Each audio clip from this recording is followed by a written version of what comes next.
Este martes en Impacto BTV Estelar, en medio de inconformidades, Miriam Barahona se convierte en la presidenta del Tribunal de Justicia Electoral, mientras los congresistas advierten a las concejales no caer en provocaciones ni campañas de difamación.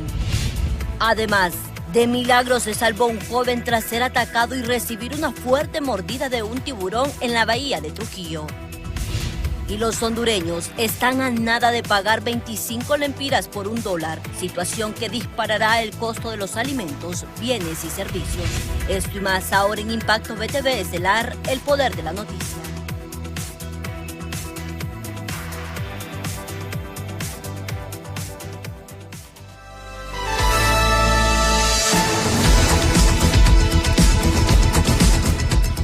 Hola, ¿qué tal? Feliz martes, bienvenidos a Impacto BTV Estelar. Les saluda Janet Flores, acompáñenos en esta hora de información.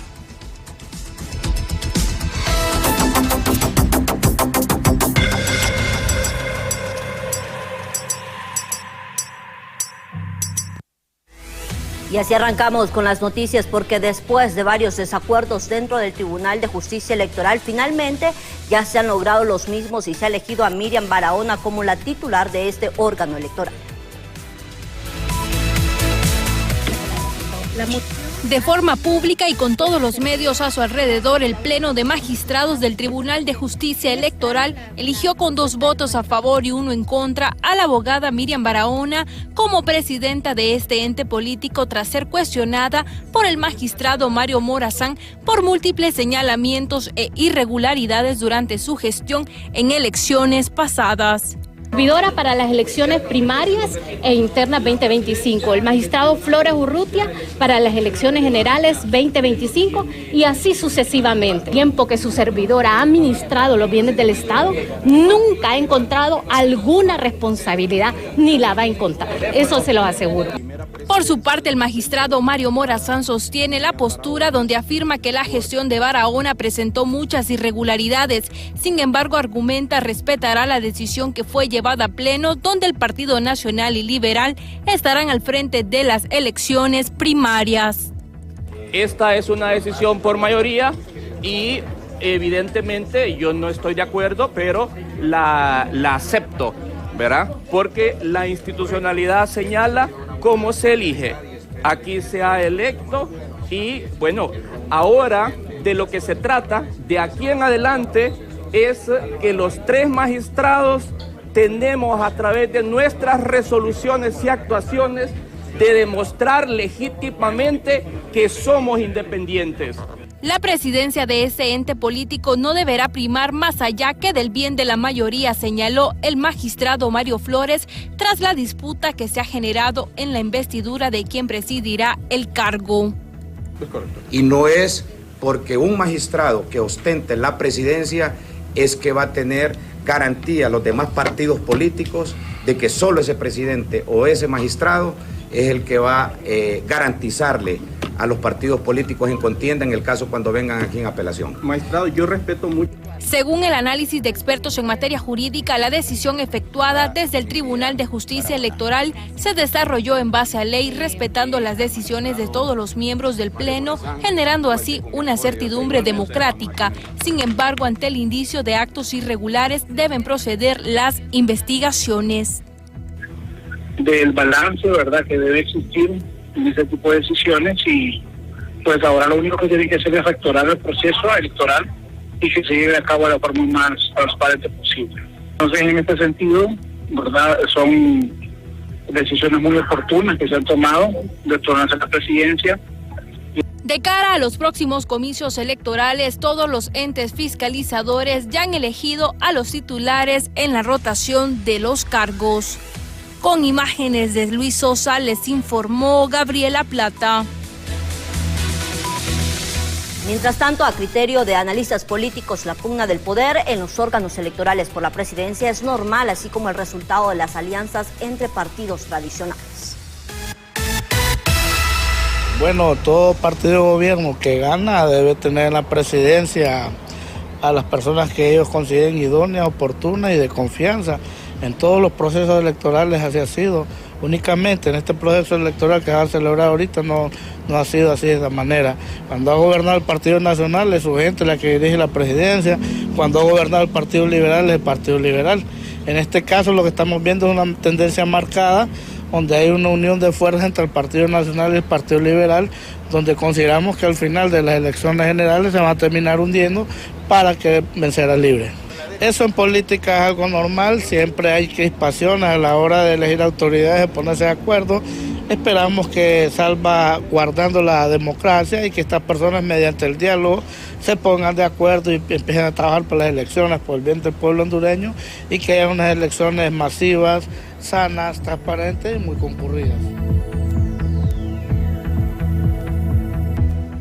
Y los congresistas advierten a los concejales Cosette López, Ana Paola Hall y Miriam Barahona que no caigan en las provocaciones y campañas de difamación, ya que consideran estas solo son distracciones y peleas infructuosas que alejan de su papel como las autoridades. En tanto, los analistas lo perciben como una violencia política provocada por la fractura entre los tres partidos mayoritarios.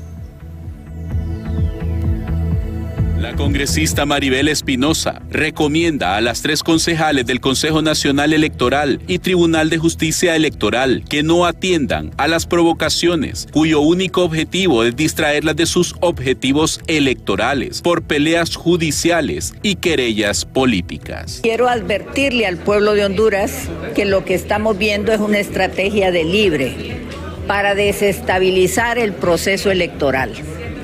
Quiere desestabilizar las instituciones del Consejo Nacional Electoral y del Tribunal de Justicia Electoral. Eso es una treta. Y la treta es atacar especialmente a las consejeras. Y yo les hago una respetuosa recomendación a la consejera Cosette López, a la consejera Ana Paola Hall, especialmente a la consejera Miriam Barahona.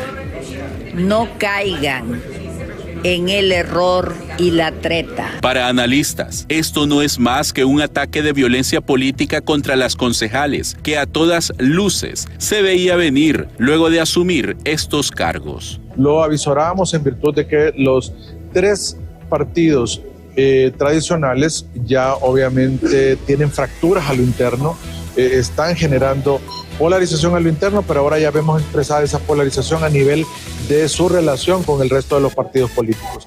Esa circunstancia ya la estamos viendo traducida en los órganos electorales, ya lo estamos viendo en otros órganos de la administración pública, y eso va a ir incrementando poco a poco porque no llaman a la prudencia los partidos políticos a sus representantes en estos órganos y también a su militancia. Y para el experto en temas políticos, Raúl Pineda Alvarado, lo que se buscaba con la colocación de seguidores de las tres fuerzas políticas en el Tribunal de Justicia Electoral y el Consejo Nacional Electoral es continuar manteniendo el control de las elecciones internas y generales. ¿Por qué quieren poner un peón en la presidencia del Consejo si suponemos que es un órgano imparcial, objetivo, en alguna medida de justicia electoral?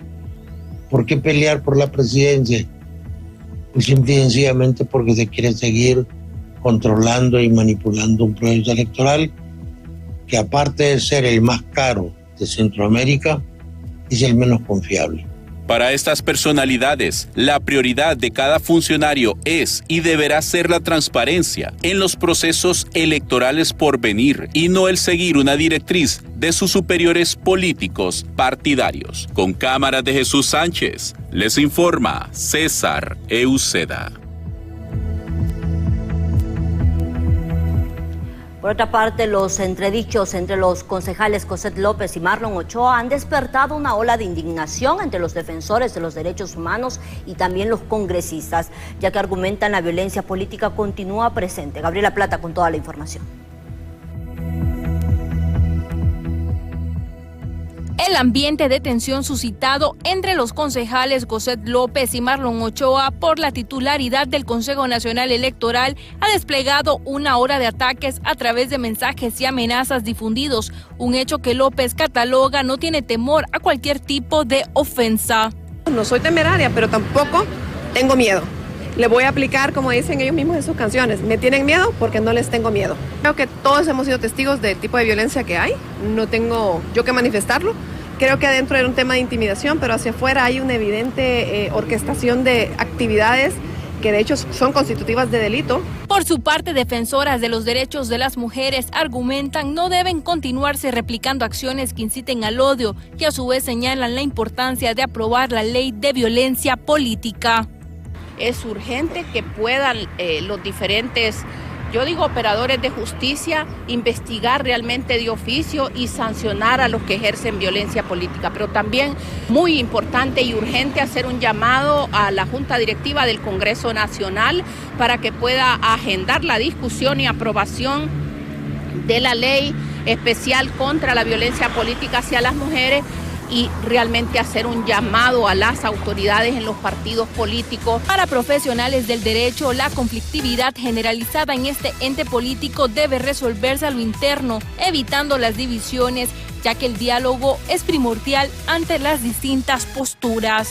Dentro de los concejales, pues no podemos llamarlo una violencia política, esperando entonces de que lleguen esos temas a discusión del Pleno del Consejo Nacional Electoral y se fomenten más bien esos valores democráticos, que es lo que reclama la sociedad del pueblo hondureño en este proceso electoral general e interno que del próximo año. Ante la difusión de estos mensajes, congresistas se han pronunciado donde exigen un cese a la violencia política que estructuralmente ha estado en el país. Con imágenes de Luis Sosa, les informó Gabriela Plata. Y el diputado del Partido Libertad y Refundación, Manuel Rodríguez, manifestó que debido a los desacuerdos de la oposición no se logran aprobar las reformas electorales para garantizar transparencia en las próximas elecciones. Mire, el Partido Nacional con Tomás Zambrano, Partido Liberal con Yanni Rosenthal no quieren, porque ellos están expresados en inflar los votos, pero se van a enfrentar ante un pueblo. Ya basta de esos diputados que se inflan. Ahí el Partido Liberal va a tener un conflicto terrible entre Narrala y Jorge Cálix. Ahí va a ser a muerte la lucha. Pero lo que debe hacer es la ley. No necesitamos que entre. Y las autoridades del Consejo Nacional Anticorrupción denunciaron 2 exjueces que durante la presente administración otorgaron cartas de libertad a 2 exfuncionarios del gobierno del expresidente Manuel Zelaya Rosales. Se menciona a Marcelo Chimirri y el abogado Enrique Flores Lanza, quienes habrían recibido indulto de sus condenas, un perdón aprobado por el Congreso Nacional en el 2022. La directora ejecutiva del Consejo Nacional Anticorrupción, Gabriela Castellanos, dio a conocer en un informe presentado a la comunidad hondureña que 2 jueces del Poder Judicial participaron en la liberación de 2 exfuncionarios de la administración del expresidente José Manuel Zelaya Rosales, presuntamente promoviendo actos de corrupción. Así que hoy el Consejo Nacional Anticorrupción está denunciando a estos jueces por la mala aplicación de un decreto que fue formulado de manera estratégica para el perdón de estos y otros funcionarios. ¿Ha denunciado públicamente? 2 personas, 2 jueces hemos denunciado. Esa frase trillada, más de lo mismo, pues lo estamos viviendo el día de hoy. En efecto, estamos señalando, denunciando a estos 2 jueces por la aplicabilidad de este decreto 04-2022, el pacto de impunidad. Y bueno, nosotros como ciudadanía vamos a seguir señalando este tipo de acciones que bien iniciaron nuevamente, lo decimos desde el Congreso Nacional, por componendas políticas. El delito que se les imputaría a los 2 profesionales del derecho es el de prevaricato, al dejar en libertad a los 2 exfuncionarios sobre quienes recaían varios delitos por manejo de recursos económicos. Es importante mencionar que de los jueces denunciados ya no se encuentran dentro del mismo cargo que están. Por ejemplo, el juez de letras de lo penal ahora ya no está ostentando dicho cargo, que es el señor Víctor Méndez, y con base en ello el Ministerio Público debe recopilar toda la información y solicitar para iniciar todo el proceso ya de manera efectiva. La denuncia va enmarcada por el delito de prevaricato judicial por suponer los responsables en vista de que existen los indicios suficientes de conformidad a lo dispuesto dentro del artículo 516 del Código Penal vigente, y es con base en ello que se hace la denuncia por parte del CNA porque reúne todos los requisitos establecidos.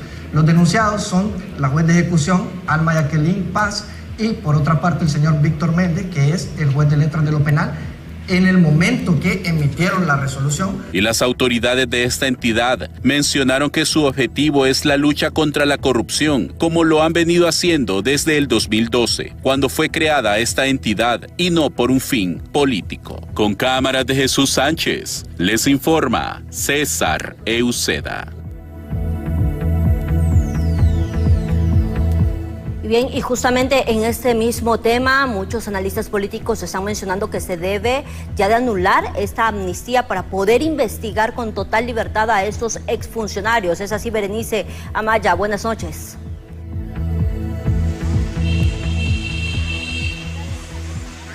Así es, Janet Flores, buenas noches. En esta ocasión me acompaña el abogado Rafael Erazo. Abogado, ¿cómo catalogar esta denuncia por parte del Consejo Nacional Anticorrupción, donde denuncia que 2 exjueces le otorgaron carta de libertad a 2 exfuncionarios del gobierno de Manuel Zelaya Rosales y tuvieron un perdón en el Congreso Nacional en el año 2022? Abogado, ¿cómo catalogar esto? Bueno, creo yo que obviamente que esta amnistía más que todo conlleva lo que es los delitos comunes y los delitos políticos para personas que hayan cometido delitos antes del año 2022. Obviamente que en este caso son delitos de la administración pública, en donde el Consejo Nacional Anticorrupción, a través de la abogada Gabriela Castellano, está manifestando que 2 jueces se prestaron para dar amnistía o carta de libertad a 2 funcionarios. Creo yo que sin más tengo un recuerdo, creo que es el caso sonado de Marcelo Chimirre por unos actos de corrupción que se dieron en Hondutel en el año 2008-2009.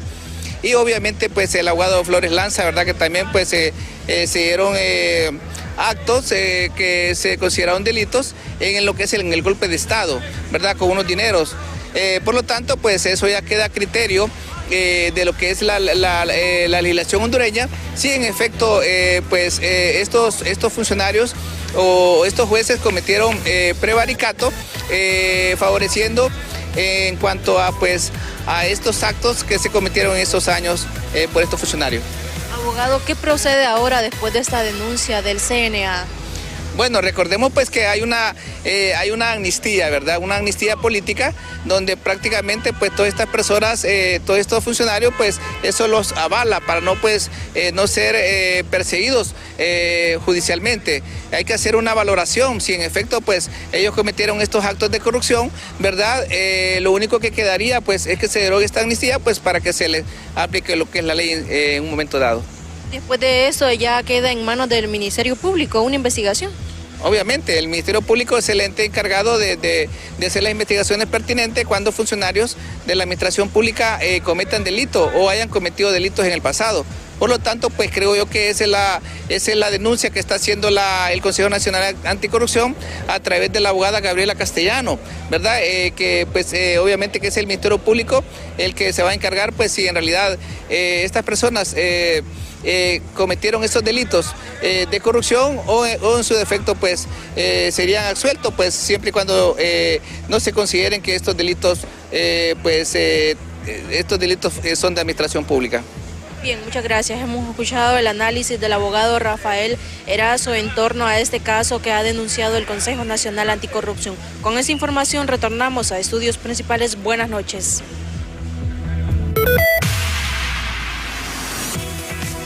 Buenas noches, gracias Berenice Amaya por el informe. Mientras tanto, Mario José Calix, alias Cubeta, conocerá la lectura de cargos el próximo 2 de octubre en Estados Unidos. De esto y más le detallamos al volver.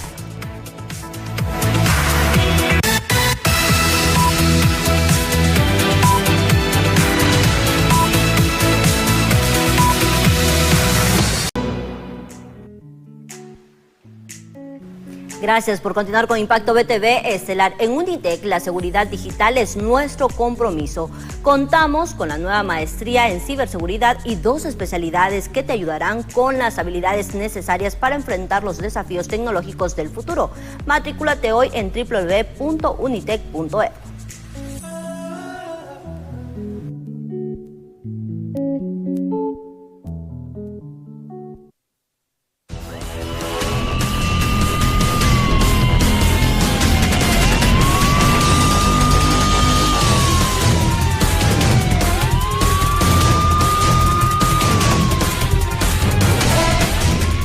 le damos a conocer a ustedes lo que está sucediendo justamente en el sector del lago de Yocoa con estas personas que sufrieron un volcamiento en una lancha y se encontraban de excursión según los datos preliminares. Unas 3 personas incluso han fallecido y han resultado ahogadas tras este volcamiento de una lancha justo en el lago de Yocoa. La tragedia se registró esta tarde. Según el relato de los testigos, en la lancha se transportaban alrededor de 12 personas que presuntamente disfrutaban de una excursión. En el volcamiento perdieron la vida 2 menores de edad y una señora identificada como Yanoris Arteaga, Alex Villalobos, y otra menor de unos 7 años de edad, cuyo nombre todavía está por confirmarse. De manera preliminar, también se maneja que los fuertes vientos causaron que la nave se volcara, resultando en la muerte de 3 personas, a quienes los demás sobrevivientes intentaban reanimar en el afán de salvarle la vida. Por supuesto, como ustedes lo están viendo en este momento, imágenes bastante fuertes. Según las autoridades, que el número de muertos pudo haber sido mayor, pero afortunadamente portaban el chaleco. Y vea usted qué gran tragedia. 3 personas han fallecido en el lago de Yocoa después de encontrarse en una excursión. Eran 12 en total las que viajaban en esta lancha. Y lamentablemente pues tenemos el reporte de esas 3 personas que, a pesar de que intentaron salvarle la vida, todos los esfuerzos fueron innecesarios. No se pudo hacer nada más. Todo el departamento en ese sentido está pues conmocionado. El lugar justamente preciso de el lago de Yocoa ante la muerte de estas 3 personas. Vean ustedes qué imágenes tan fuertes hasta este momento. 2 menores de edad y una señora, quien también fue identificada como Yanoris, han sido las víctimas.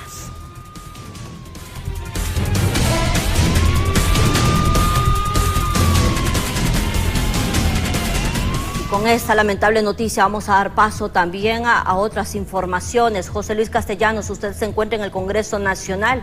¿Qué ha ocurrido este día? ¿Cuál es la agenda? Se podrán tocar temas bastante importantes de los cuales han seguido pendiente en el Legislativo. Y bueno, algo que sucedió también hace muy poco ha sido la aceptación de la renuncia del exdiputado Carlos Zelaya después de todo este conflicto, con el video donde se le involucraba con narcotraficantes. Buenas noches, José Luis.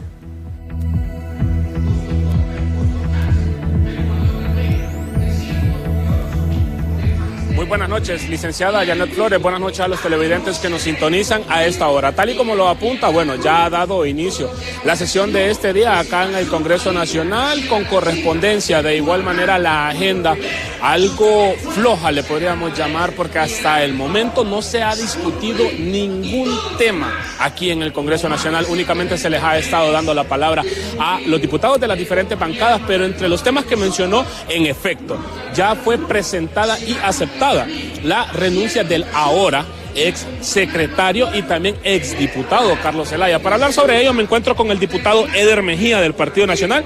Diputado, bueno, ya fue aceptada la renuncia del ex secretario y ex diputado ahora Carlos Zelaya. Votación unánime la que tuvo aquí en el Congreso Nacional debido a la situación reciente que él se había involucrado. Buenas noches, diputado.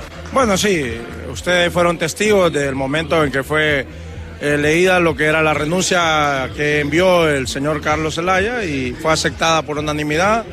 Creemos que las razones son más que justificables, ¿verdad? Porque tiene que reconocerse que aquellos que se tiraron un discurso en campaña en contra del narcotráfico, en contra de que en Honduras no se impartía justicia, de que en Honduras no se combatía el narcotráfico, salieron untados, embarrados en estas situaciones, y por eso hoy les toca presentar este tipo de renuncias al haber pruebas contundentes, de que sí tuvieron nexo con este tipo de personas, y los cuales deben hacerse las investigaciones pertinentes en el país y fuera del país, creería yo que las están haciendo también. Diputado, ¿qué procede ahora? ¿Queda en acefalía la secretaría? Bueno, porque era el primer secretario de la Junta Directiva. ¿Cuál es el trámite ahora que conlleva para llenar ese espacio que ha quedado? Bueno, se tiene que presentar una moción nominativa por parte de cualquiera de los congresistas, de los diputados que conformamos la Cámara Legislativa, se pudiera presentar una moción nominativa para sustituir al secretario. En estos momentos me imagino que lo que hicieron fue correr, ¿no? El que estaba como segundo secretario pasa a primer secretario y el primer prosecretario pasó a ser secretario, pero esto es provisional. Lo correcto es que se haga la elección del nuevo secretario o que se le dé el estatus a alguien de la directiva como nuevo secretario, ya primer secretario del Congreso Nacional, porque en este momento, al aceptarle la renuncia al señor Carlos Zelaya, prácticamente queda este puesto libre totalmente y se tiene que ocupar por alguien. Y tiene que ser una moción nominativa. Algo muy importante también que consultarle, diputado, es que hasta el momento no se ha logrado desarrollar la agenda que se tenía previsto para este día. Bueno, lamentable, vemos un Congreso totalmente improductivo, no hay una agenda totalmente clara, no sé si es por la falta de consensos que no puede construir los que dirigen este poder del Estado. Lamentablemente hoy hemos pasado 4 o 5 horas escuchando discursos, creo que hasta los maestros que están en casa están aburridos, como decía alguien por acá, de estar escuchando tantos discursos. Y que al final aquí lo importante es aprobar decretos, aprobar esas leyes que van en beneficio tanto del sector magisterio, que hoy celebran su día y al cual les mandamos un efusivo saludo, deseándoles que Dios los ilumine, los bendiga y los cuide y les siga dando ese don para que puedan seguir transformando la educación en el país. Pero aquí lo que hay son discursos políticos este día y de uno y otro lado, tenemos que decirlo, ¿verdad? Pero es lamentable que no hay una agenda clara, una agenda totalmente en beneficio del pueblo hondureño. Seguimos siendo un Congreso improductivo hasta este momento y eso es lamentable y esperamos que haya una recomposición del mismo y que se busque desde los que dirigen el Congreso Nacional poder construir una agenda verdadera en el Congreso Nacional para darle respuesta a todos los problemas que los hondureños tienen allá tierra adentro. Muchas gracias por su tiempo, diputado Eder Mejía. Bueno, tal y como lo ha escuchado, licenciada, y también televidentes, ya aceptada por unanimidad el proceso también que se debe de seguir para poder llenar ese espacio que ha quedado en la primera secretaría de la Junta Directiva. De momento todavía no se ha tocado este tema ni ha entrado en discusión precisamente para escoger el nuevo secretario del Congreso Nacional, pero pues tal y como lo mencionaba y reiterando, hasta el momento no se ha podido desarrollar lo que es la agenda de este día, ya que únicamente todos los diputados de las diferentes bancadas han estado pidiendo la palabra. Esto es parte de lo que se desarrolla desde la Cámara Legislativa, licenciada. No sé si tiene alguna consulta, si no, yo retorno con usted.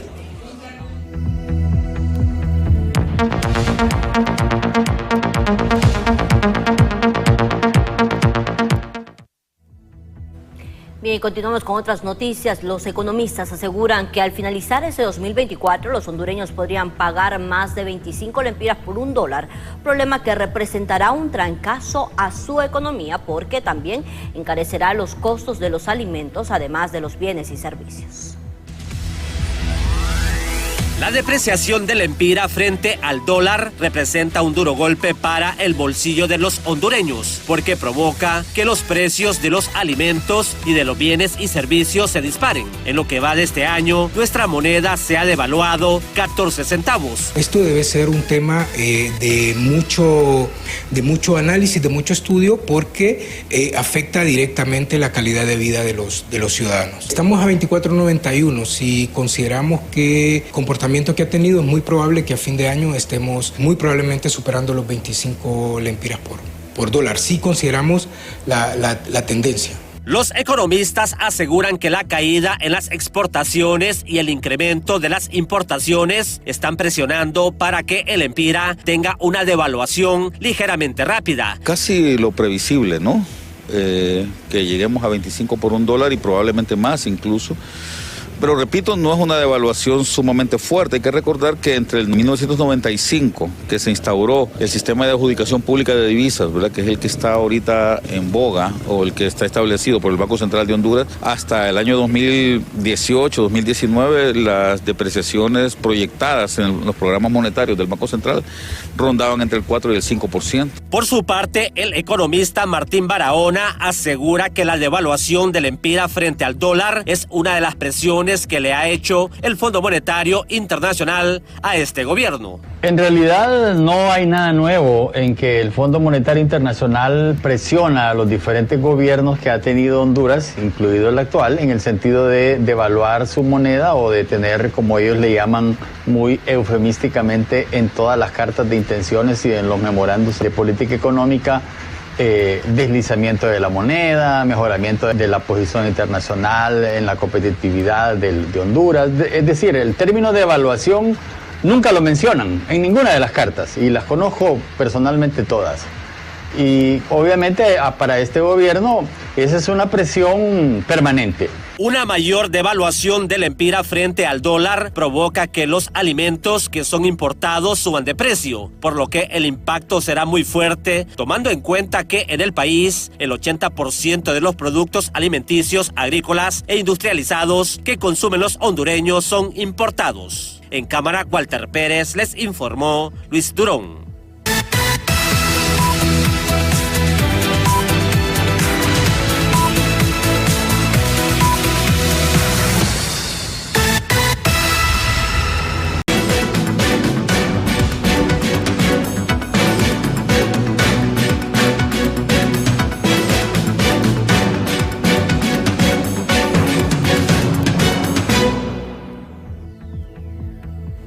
Y continuamos con más de Impacto BTV Estelar. Les estaremos dando los detalles acerca de una nueva masacre que se ha registrado también en Olancho, para informarles a ustedes que los hechos violentos no paran en nuestro país. Pero antes, ya en San Pedro Sula, el personal de la ANEA se mantiene en asambleas informativas debido al incumplimiento en el pago de sus salarios. Es lastimoso, sinceramente, que hay más de 500 enfermeras auxiliares que les deben entre 3 y 5 meses de salario. La pregunta que nos hacemos nosotros, ¿cómo sobreviven los compañeros? No es nada fácil, porque en muchas ocasiones se ven imposibilitados inclusive para ir a su puesto de trabajo sin tener tan siquiera para pagar el taxi o el bus que los va a llevar a su puesto de trabajo. Entonces creo que es un tema de conciencia, y el llamado que hacemos es para las autoridades de la Secretaría de Salud y sobre todo para las autoridades de Arbitrio Civil, que es ahí donde nos tienen retenidos todos los procesos de trámite administrativos de pago de contratos y también los trámites administrativos para el nombramiento de más de 250 enfermeras auxiliares, que si no las nombran hay que cerrar cualquier cantidad de centros de salud en el país. Y por otro lado, un joven casi pierde sus 2 piernas tras recibir una fuerte mordida de un tiburón, esto en la bahía de Trujillo, en el departamento de Colón. Varios videos difundidos muestran al tiburón de unos 2 metros de largo que estaban varados en el muelle de Trujillo. Igualmente circulan las imágenes de la terrible herida provocada tras el ataque. La víctima no se percató de que el pez merodeaba las aguas cristalinas de la bahía cuando de repente lo atacó. Fue trasladado de emergencia en una ambulancia del 911 hacia el centro asistencial de ese municipio. Según los pobladores de la zona, señalaron que ya son varios avistamientos de estos peces, pero hasta hoy se da un ataque de esta magnitud. Las imágenes son bastante fuertes, afortunadamente con vida, sin embargo, los daños en su cuerpo han sido bastante fuertes.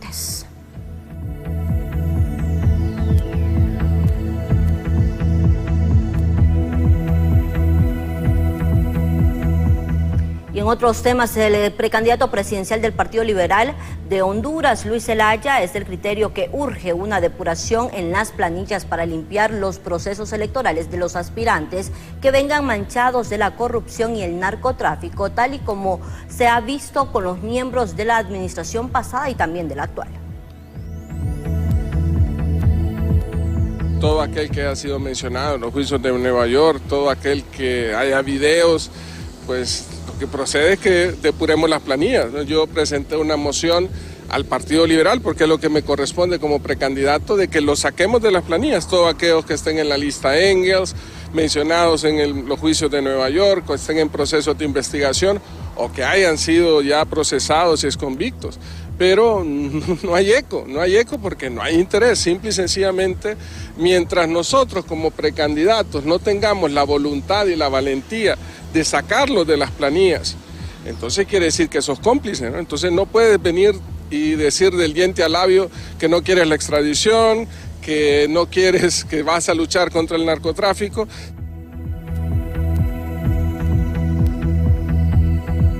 Siempre en temas políticos, Libertad y Refundación tendrá que trabajar siendo minoría en el Congreso Nacional y a partir de la fecha también con los órganos electorales, lo que indica que deberá ceder a las posturas de la oposición, aseguran los diputados. José Luis Castellanos con todos los detalles.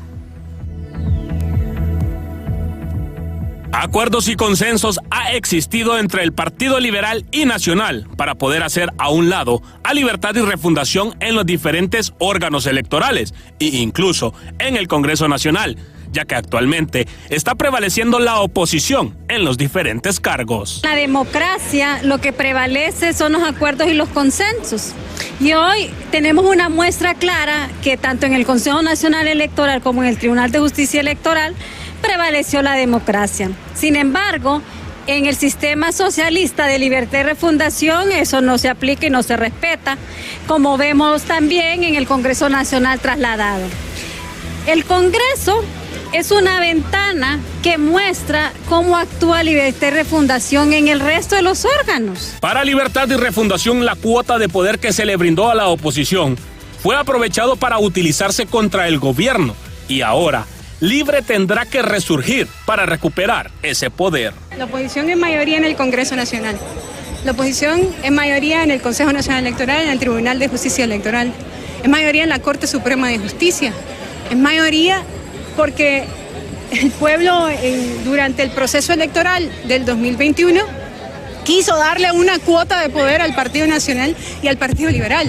Nos toca hoy, con el respaldo del pueblo, con el respaldo y la movilización popular, lograr organizarnos para conquistar el Congreso Nacional. Analistas son del criterio que actualmente las negociaciones se continúan haciendo bajo la mesa y lo que dan a conocer de manera pública son falsas negociaciones, ya que entre partidos se entienden. Eso demuestra en realidad un serio problema. Cada quien piensa no en el partido, piensa en ellos, secundariamente en su movimiento. Y jamás piensan en el partido y mucho menos en la nación. Entonces se habían puesto de acuerdo y, bueno, como dicen, entre lobos se entienden, aclaro, entre hienas se entienden. ¿Cómo traición han calificado estos acuerdos que existen entre el Partido Liberal y Nacional para no permitir a Libertad y Refundación tener el poder, ya que se asegura habían acuerdos definidos desde años anteriores? Con imágenes de Marvin Andino, les informó José Luis Castellanos.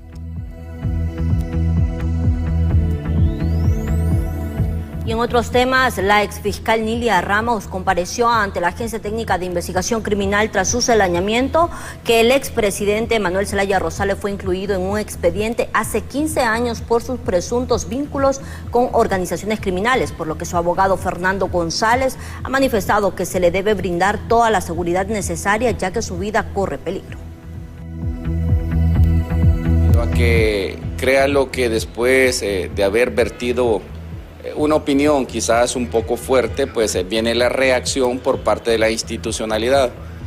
Sí, dice la abogada que tuvo a la vista lo que es el expediente, que el expediente es deber y obligación, en este caso del Ministerio Público, es deber y obligación, en este caso de la institucionalidad, brindarle la seguridad, ¿verdad? 24/7, porque ya ha sido pues objeto de lo que es persecución por parte de estas órdenes. Y como se lo adelantábamos, ya tenemos las imágenes acerca de esta masacre que ha ocurrido en Olancho, donde 3 personas han resultado ya muertas después de este enfrentamiento entre grupos criminales y también miembros de la policía. Ya las autoridades han informado que esto sucedió en el barrio El Hatillo de Catacamas, Olancho. A través de un video ya pues muchas personas empezaron a difundir donde se escuchaban incluso la ráfaga de los disparos. Además pues se observa cómo las personas tratan de ubicarse atrás de los vehículos para ponerse a salvo. No se ha informado también por parte de las autoridades qué fue lo que pudo haber originado este hecho, aunque también se ha mencionado por otros sectores que ellos habrían intentado ya saquear un negocio, por lo cual fueron avisados las autoridades policiales, donde incluso eran 3 mujeres policías las que se enfrentaron a estos malhechores en Olancho, y bueno, el resultado fueron 3 personas muertas. Hasta el momento se desconoce la identidad de las víctimas, pero los familiares de alguno de ellos ya se encuentran en el lugar de la escena del sangriento hecho. Los agentes de la Policía Militar y también la Policía Nacional ya tienen en este momento acordonada toda la zona para iniciar con las investigaciones y esperar, por supuesto, que lleguen a reconocer y también levantar los cuerpos para ser trasladados a la morgue capitalina. En el sector de Latillo, en Catacamas, Olancho, 3 personas han resultado muertas después de este enfrentamiento con arma entre algunos grupos criminales y parte de la Policía Nacional.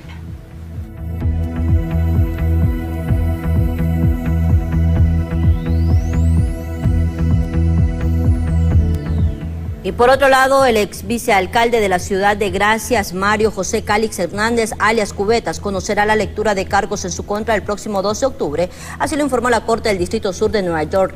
El imputado por los delitos de narcotráfico envió una misiva al juez Kevin Castell para emplazar al abogado Richard Harris por el también acusado, o mejor dicho, por la señora Clipper, y esto se concede pues la solicitud del juez por parte de lo que ya habían acordado cada uno de estos abogados. Además, el juez ha dicho, la señora Clipper también tendrá la presentación de todas las comparecencias programadas posteriormente de este caso. Calix Hernández fue extraditado desde Honduras el pasado 4 de septiembre por varios delitos relacionados al narcotráfico. La captura del ex vicedil se realizó en Catacamas, Olancho, el 21 de junio del presente año en una finca que era propiedad de una política muy conocida en la zona. Así que será hasta el 2 de octubre cuando ya conocerá la lectura de sus cargos.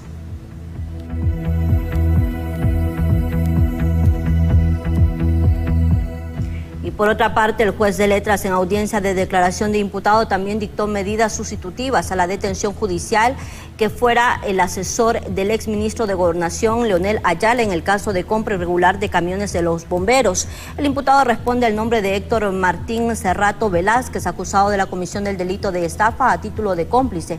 La audiencia inicial fue programada para el jueves 10 de octubre a partir de las 9 de la mañana. Entre las medidas, Cerrato Velázquez deberá cumplir con no salir del país, firmar periódicamente en el juzgado y no asistir a determinados lugares. Según la investigación, el imputado junto a Leonel Ayala y otros asesores cometieron acciones engañosas y consumaron la estafa millonaria por la compra de esos camiones de los bomberos. Los imputados se confabularon con Kerin Francisco Maldonado, quien se presentó como representante en Honduras de una empresa israelí como proveedor experto en equipo de bomberos.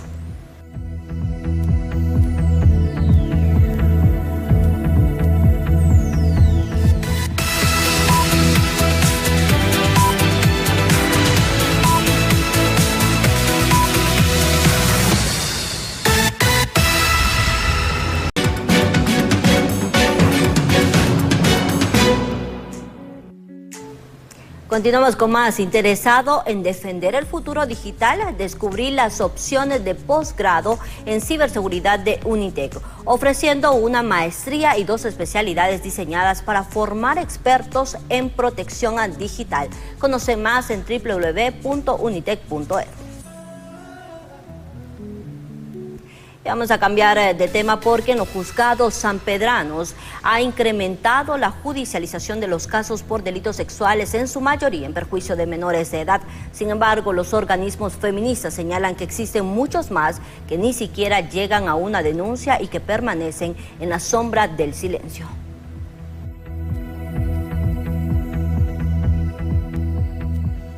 Las 4 salas del Tribunal de Sentencia de los Juzgados de San Pedro Sula han sido testigos en las últimas semanas de un aumento en la incidencia de judicialización de delitos sexuales efectuados en su mayoría a menores de edad, en el que se han implicado a padres, parientes o allegados a las víctimas. El abanico es bastante, que va desde violación, violación especial, violación agravada, continuada, calificada, otras agresiones sexuales, y en consecuencia las penas son diferentes, y entre más se agrave el delito, obviamente las penas son bastante severas. Se inició el juicio contra José Orlando Gómez Díaz.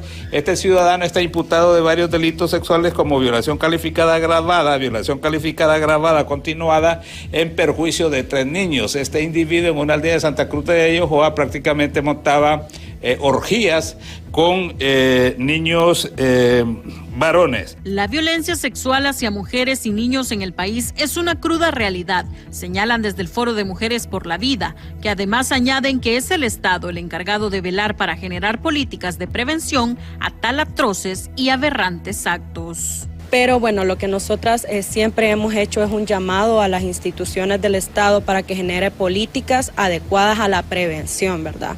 Siempre mencionamos lo del veto de la ley que hablaba de prevención de embarazos en adolescentes, porque esta ley también contemplaba educación sexual. Es necesaria la educación sexual para que los niños y las niñas reconozcan cuando están siendo víctimas de una violación sexual o de una agresión sexual, pero también para que sepan a dónde acudir, a quién hacer el llamado si sus familias no les escuchan, qué instituciones le van a prestar la ayuda necesaria.